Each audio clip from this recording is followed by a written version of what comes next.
హరే కృష్ణ. జై జై శ్రీకృష్ణ సంకీర్తనం. జై శ్రీల குருதேவ்.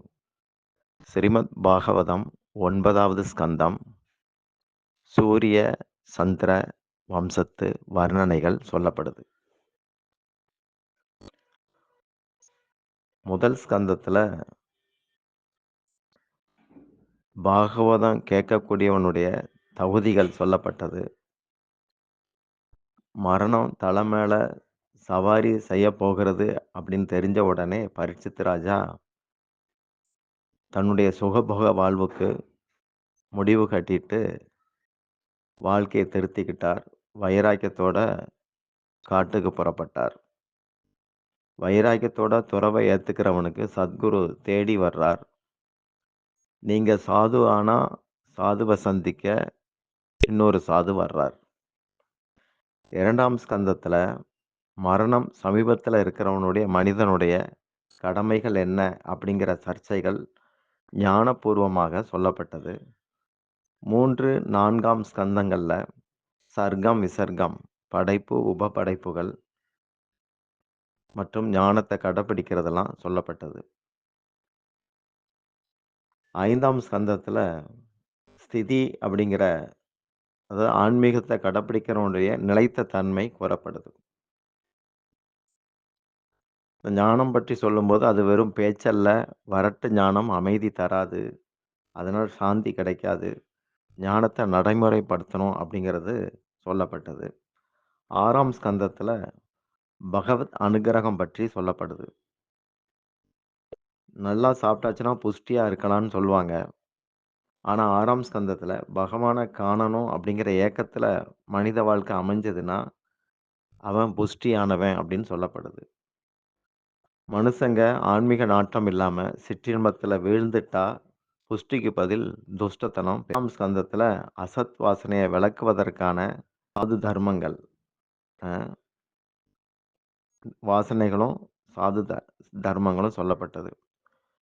பகவானுடைய அருளை மனுஷன் எடுத்துக்காட்டி வாசனைகள் விழித்து கொள்ளும் அப்படின்னு சொல்லப்பட்டது. இருப்பதுகளை என்னுடைய சுகஜீவனத்துக்காக பயன்படுத்துவேன் அப்படிங்கிறது அசத் வாசனை.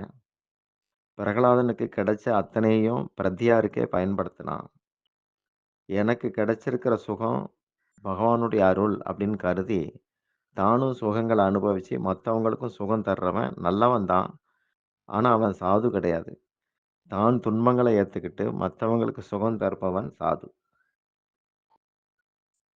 கடவுளுடைய அனுகிரகத்தை நல்ல விதமா கொண்டு செல்றவன் பிரகலாதன். தீய வழியில கொண்டு சென்றான் இரண்யகசிபு. பிரகலாதனுடைய வாசனை சத், இரண்யகசிபுடைய வாசனை அசத். பகவான் தந்துள்ளதை எல்லாரும் நல்ல விதமா பயன்படுத்துவாங்க அப்படின்னு நம்ப முடியாது. வாசனைக்கு தக்கதான் இருக்கிறாங்க. பகவான் நினப்புல நேரம் செல்வம் சக்தியை பயன்படுத்துறவன் சுரன், துருபயோகம் செய்கிறவன் அசுரன். பகவான் ஜீவனுக்கு அருள் புரிந்தபடி தான் இருக்கிறார். அதை பயன்படுத்தி கொள்ளாதவன் துஷ்டனா இருக்கிறான். 8ஆம் ஸ்கந்தத்துல சாதுக்களுடைய 4 தர்மங்கள் சொல்லப்பட்டது. ஆபத்துலையும் கடவுளை நினைக்கணும். கஜேந்திரன் உதாரணம். எவ்வளவு செல்வம் இருந்தாலும் எந்த நேரத்திலையும் கடவுள்கிட்ட தரக்கூடிய மனப்பாங்கு இருக்கணும். அதுவும் வாசனையை போக்கும் அப்படிங்கிற அர்த்தத்தில் பலி சரிதான் வருது. எந்த ஆபத்துலையும் வாக்கை காக்கணும் அப்படிங்கிறதும் பலியில இருந்து அவர் வரலாறுல இருந்து தெரியுது. அது 3ஆவது. 4ஆவது சரணாகதி, சத்தியவரதனுடைய சரணாகதி சொல்லப்படுது. ஆசையோ வாசனையோ பகவான் பக்கம் திருப்பாட்டி தப்பு, பகவான் பக்கம் திருப்பிட்டா அது பக்தி. இறைவனுக்கும் நமக்கும் நடுவுல வாசனை தான் ஒரு ஸ்கிரீன், திரையாட்டம் இருக்கு. பணிவு நன்னடத்தைய துணையா வச்சிருந்தா பகவான்கிட்ட நெருக்கம் உண்டாகும். 8ஆம் ஸ்கந்தத்துல சாதுக்களின் தர்மம் சொல்லப்பட்ட போதும் பரீட்சித்து மன்னுடைய மனசுல கொஞ்சம் சூட்சும வாசனை இருக்கிற மாதிரி சுகதேவர் கண்டுபிடிக்கிறார். சூட்சும வாசனையோட கடவுள்கிட்ட போனா அங்கேயும் குறை பார்க்குற புத்தி தான் வரும். உள்ளத்தால உலகத்தை பார்க்கிறோம். மனசுல காமம் இருந்தா அவன் பார்க்குற எல்லா இடங்களையும் காமம் தான் தென்படும். அதுதான் விருத்தி ஆகும். எது உள்ளத்துல இருக்கோ அதுதான் பார்வை மூலமா கிரகிக்கிற போது விருத்தி அடையும்.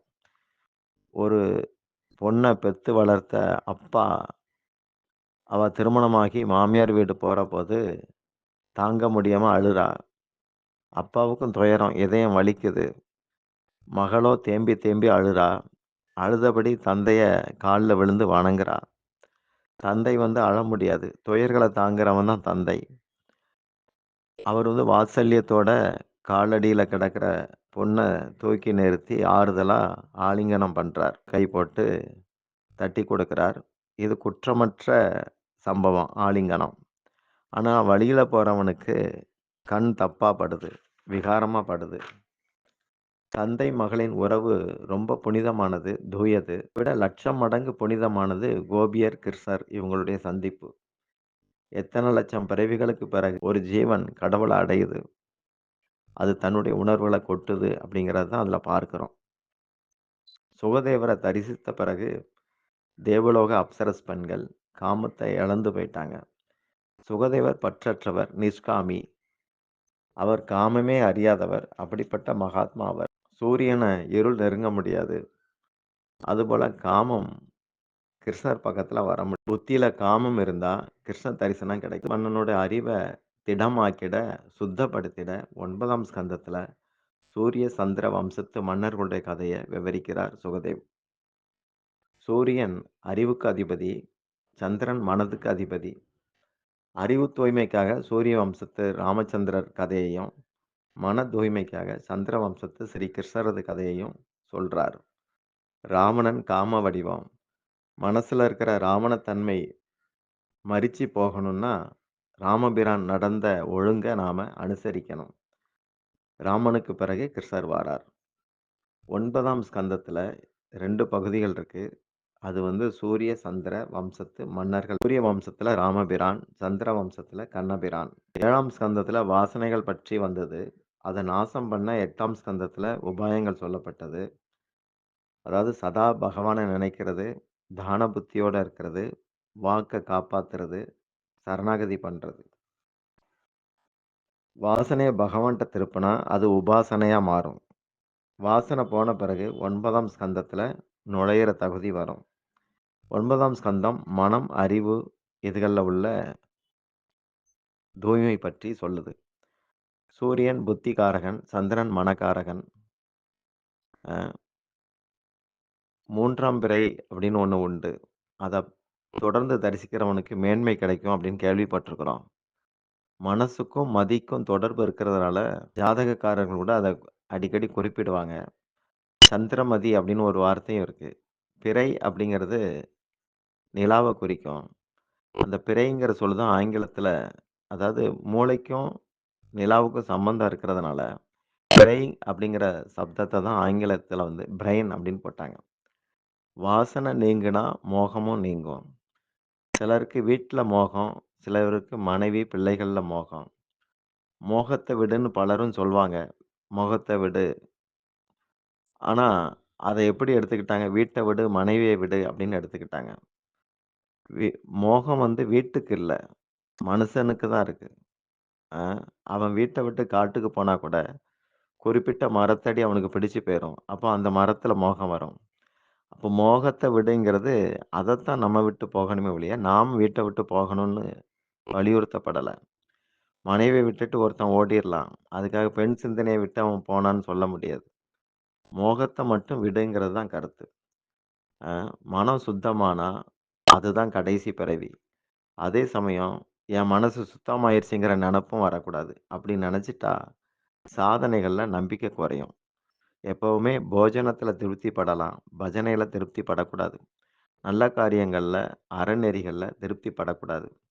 இன்னமும் கடைப்பிடிக்க நெறையா இருக்குங்கிற நெனப்போட இருக்கணும். கர்ம பலன் காலம் கடந்து தான் சித்திக்கும். ஆனா பாகவதம் கேட்கறதுடைய பலன் அப்போதே கிடைக்கும். கதை, கீர்த்தனத்துல மனசு முயற்சிக்காமலேயே தன்மயமாகும். உலகம் மறந்து போகும்.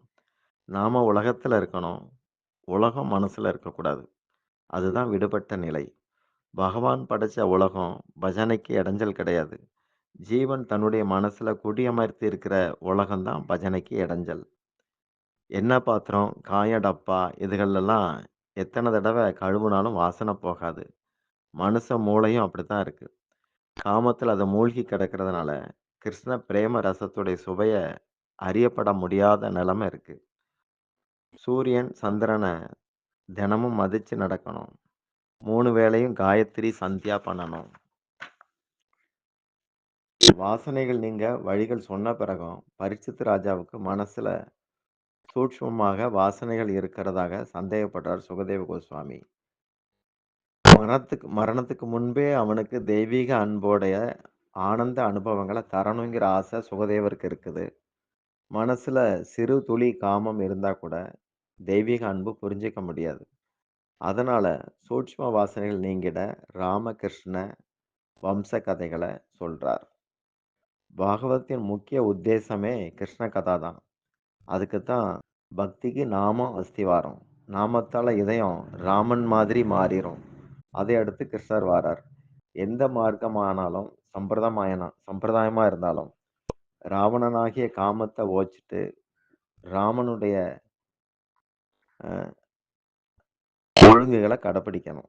அப்பதான் ஆனந்தம் வரும். ராவணன் தான் காமம். ராமபிரான்ங்கிறது ஒழுங்கு.